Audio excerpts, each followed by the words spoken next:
Hello and welcome to episode 142 of Comics with Stevey D. And before I start with the comic books, I want to give out some special shout outs. Bjorn and Rich for their live streams. They've been letting me be a participant of them and I've been enjoying them very much. Eric, Adam, and Brian, Big Nasty. Eric is SideQuest and Adam is Up and Adam Comics.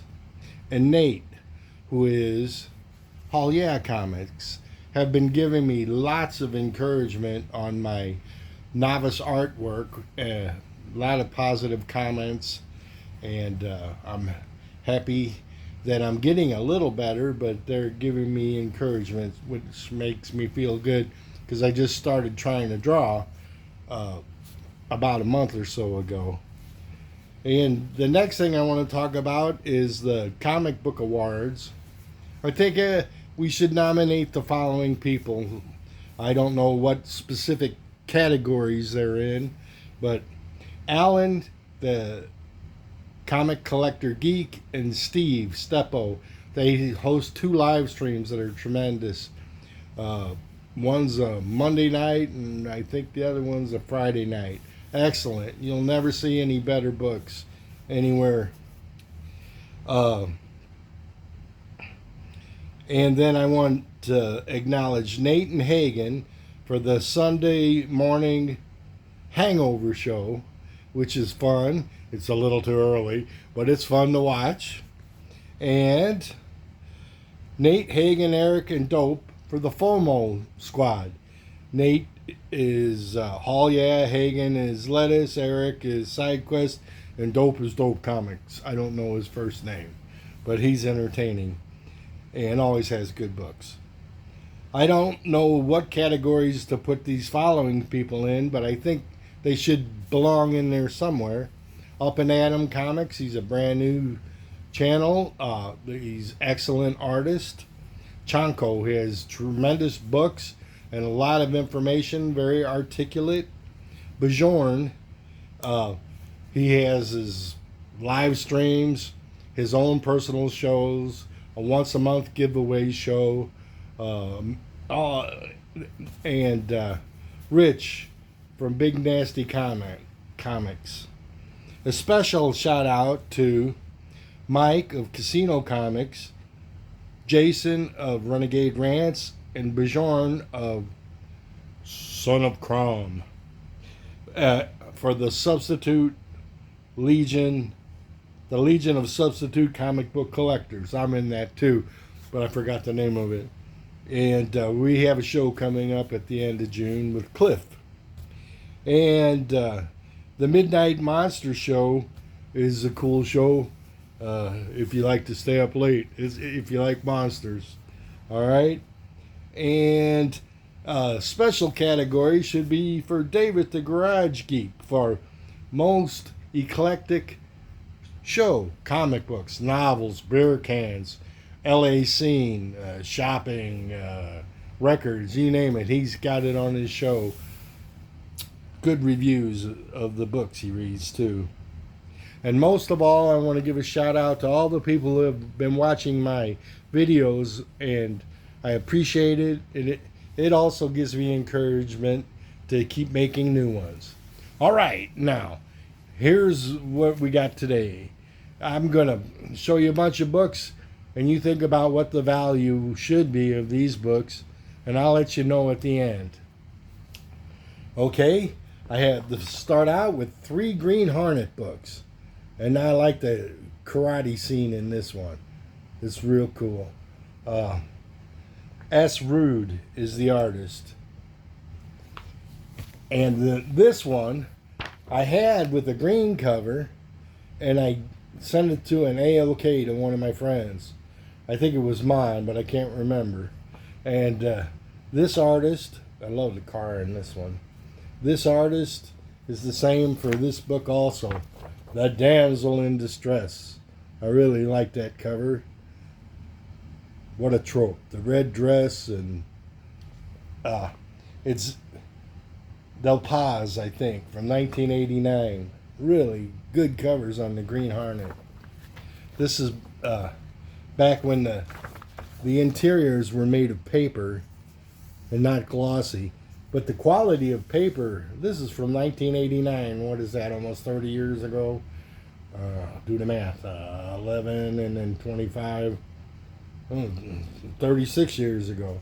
But look at the quality. It's still there. They could go back to putting the comics in this paper as far as I'm concerned. It'll last forever. And maybe it can lower the price of new comics down. Alright? Here is a cool Daredevil Venom War cover. And you got Daredevil surrounded by a bunch of Venom types. Daredevil has some of the coolest accessories, weapons, in comic books, I think. Let's take a quick look at the inside art. Oh, there's a lady Daredevil in there. Look at her. Where is she? There she is. All right. Now, here's a book that caught my fancy because I used to watch this show when I was a kid. Ultraman. He charged up with the sun just like Superman, kind of, but he could only go down to Earth for a while, and the thing on his chest would start blinking in the show I watched. But this is Ultraman Avengers, and this is #1 variant edition, and I think this is Fin Fang Foom because of the purple pants. You know, Ultraman's fighting a monster. He always did in the TV shows. I thought that was cool.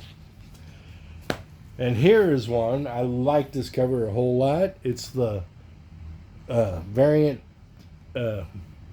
cover. No, this was the variant cover of #1. And this was the original cover. I like this because Ultraman looks very similar to Iron Man. You know? That's a cool cover. And I also got the 3rd issue. Of course, he has to battle Galactus. Look at that one. Who's that down there? Oh, that's the Captain America Falcon and Iron Man flying in to help out. That's a cool cover. Here's another 1st issue, and it's a thick book too. The War of the Realms, #1. And it's a She-Hulk cover. And it looks like a Minotaur. And Connecting Realm variant, 1 of 10. Wow, I didn't know I got it. I just thought it was a cool cover. 1 of 10. Look at that. I don't think I've ever got one of them in my collection before. Here's another 1st issue. I'm a sucker for those 1st issues. A variant edition, Blood Hunters. And I got this not because of the story so much, but I'd like to try to draw her, you know, because her features are very pronounced, and that is something I can draw easily, not easily, easier than other things. And here's another issue, #2. This is a variant, Spider-Man Dracula. My buddy Mike from Casino Comics makes Spider-Man go after bank robbers again and bad guys. Why does he have to go into the supernatural realm? That's what he says. I agree with him. And Doctor Strange has that. Brother Voodoo has that. I don't know the DC magic guys.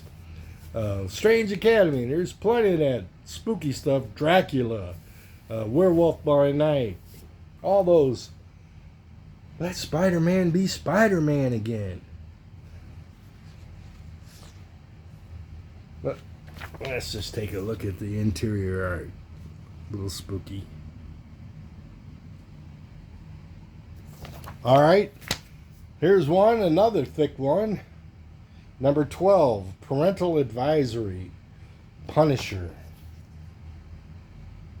Now that looks very much like a Captain America cover I have. It's probably paying homage to it. Oh, it's got some cool artwork inside. Every artist has style, from cartoony to realism and everything in between. which makes every magazine interesting to look at. Here's an X-Men book, number 23. JDC is on the cover. They are fighting, it looks like, an Iron Man Sentinel, or a Sentinel. I'm not sure. I think it's a Sentinel. I don't know. I have to read it. But if it's a cross between Iron Man and a Sentinel, the X-Men have their hands full. Here's one I did a show way back on weddings in comic books. That's why I picked this one out. And what's cool about wedding issues is you get big crowd scenes. The people that came to see them get hitched. And they usually end up in a battle. So they're all avenging up or assembling. Okay, the next few books, 3 books, were books. My favorite character is Iron Man, if you've been watching the show. And this is a variant, black costume variant. I didn't have it. It's real cool. Look at that. That is a cool cover. The Invincible Iron Man. Number 18. I don't have my glasses on. I probably won't be able to tell you. I think it's 2024. And I had to squint to do that. Here's a cool one. I've read the whole series on this. Iron Man. Loving. And then talk about blowing your top. He's blowing everything. He's exploding and his armor's blowing off of him. So there was 3 cool Iron Man covers I can add to my collection. This is also a variant edition. That's what's so cool about collecting. I'm a cover buyer. And here's a Wolverine, my favorite X-Men character.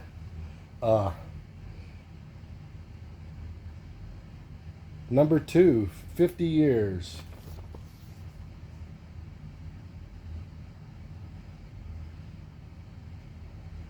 I like memories are done in grays or shadows. You always immediately know he's having a mental flashback. And here is Venom War Zombies. A zombie Venom. Isn't he ugly enough on his own that you have to venomize or zombie eyes the Venom? Look at that finger. It's about bigger than his whole hand. Look at that. Here's an independent comic I bought because I want to send it to Nate and the next time I send him stuff. It's called Slain the King, One Big Happy Family. Look at that. You know who's the boss in that family. Look at that. Let me take a look on the inside. Oh, it's color. Oh, here's the... It's kind of in that old style, which I like. All right. And there were still some free comic books on the counter that I didn't collect. And this one I got for my grandson. He's 5. And he's going to come visit and spend a little time with Grandma and Grandpa. And it's age appropriate again. You know. Silly little kid comic. Which is fun because you can bond with your grandson. Because they like reading. You're reading a book with your grandson and you make silly sounds and all that stuff. And this one I didn't get, but it's the Hellboy one. So, what do you think I paid for all those comic books? I'm going to smile because it's more wins and grins from the dollar bins. Look at that. Altogether, the books were $18.50 plus tax. So I thought that was a good buy and a lot of good. That 1 in 10 is probably worth $18.50 on its own. That's interesting, and all those first issues and the Ultraman and you name it. Tell me which book you liked. Tell me if you thought I got a good deal. I know I got a good deal. And leave me a comment. So thank you for watching Comics with Stevey D. Vote for all those people I mentioned earlier in the comic book awards. And enjoy your comic book pursuits. Take care.